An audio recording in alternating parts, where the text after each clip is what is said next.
அஸ்ஸலாமு அலைக்கும். இது வந்து பாவக்காய் பொரியல். நல்லெண்ணெய் காயுது, கடுகு நூறுப்பு.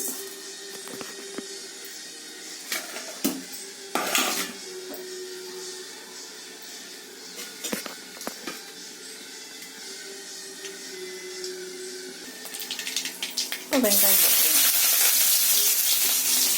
இளவு வெங்காயம் நல்லா வதங்கிடுச்சு. கருவேப்பிலை, பட்டை வத்த போட்டுடலாம்.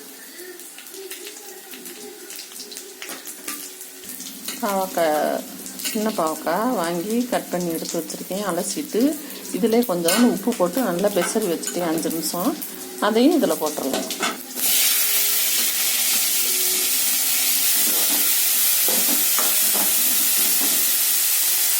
மூடி போடக்கூடாது, மூடி போடாமல் வேக வைக்கணும். மூடி போட்டோம்னா கசப்பு அதிகமாக இருக்கும்.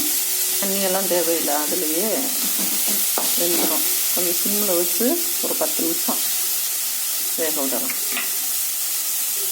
உப்பு நம்ம அதிலே போட்டுட்டதுனால உப்பு தேவையில்லை. பாவக்காய் வந்து எப்பப்போ கிடைக்குதோ இந்த டயத்தில் வாங்கி சாப்பிட்டுக்கணும். பாவக்காய் ரொம்ப உடம்புக்கு நல்லது. கசப்பு தன்மை, சுகருக்கெல்லாம் ரொம்ப நல்லது. நல்லா வதங்கிட்டு இந்த டயத்தில் மிளகாத்தூள் போட்டு நல்லா சுள்ள கிண்டி, மிளகாத்தூள் போட்டு கிண்டியாச்சு. ஆஃப் பண்ணிடலாம். அவ்வளோதான். இந்த மாதிரி செஞ்சு பாருங்கள். அஸ்ஸலாமு அலைக்கும்.